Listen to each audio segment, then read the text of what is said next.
No, täna oli selles mõttes tavatult pikk koosolek, et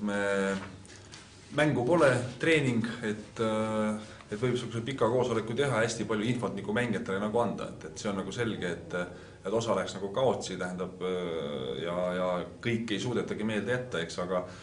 ma arvan, et kuhugi ta nagu tallendus, isegi see, mis nagu võib-olla kõige värskelt meeles ei ole, ehk siis kui homme nagu mängupäev juba, need on lihtsalt mingid suunavad juhised ja siuksed kordamised, et see tänane koosolek oli just nagu siukse selle eesmärgiga, kus siis käisime nagu vähe peenemalt ja pikemalt siin iga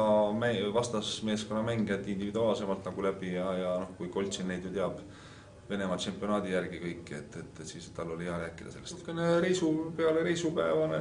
Peale reisupäeva trenn, et ega seal nagu selles mõttes ma arvan, et põhieesmärk oli seal see saali nägemine ja siukse oma palli kontrolli saavutamine, et ma arvan, et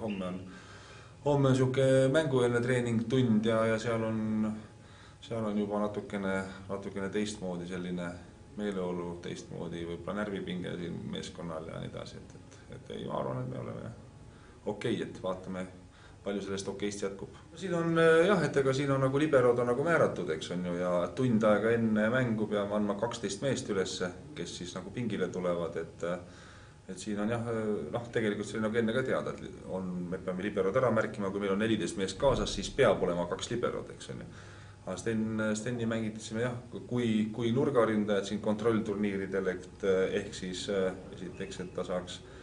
selles mõttes nagu platsil olla ja teisest küljest on nüüd selles mõttes ikkagi mõtlemise koht, et isegi kui meil on 2 liberod korraga kaasas selle 12 sees, eks on ju, et neid 2 korraga platsile nagu panna ei saa, aga ma arvan, et mingi mäng võib-olla meil ongi 2 liberot ikkagi, sest et vastu võtta meie jaoks nagu ülitähtis ja me ei saa seal nagu alla anda, et kui me nurgaründajatega leiame veel mingisuguse vahetuse, ehk neid on vähemalt siis 3, eks, 2 libero puhul, siis kui on väga selline, võtame kas selle 3. päeva, kus siis tõenäoliselt see mäng on igal juhul väga tähtis meile, et läheb meil enne, kuidas meil nagu läheb, et siis me peame väga sügavalt mõtlema, et mitu liberot meil seal on, 1 või 2.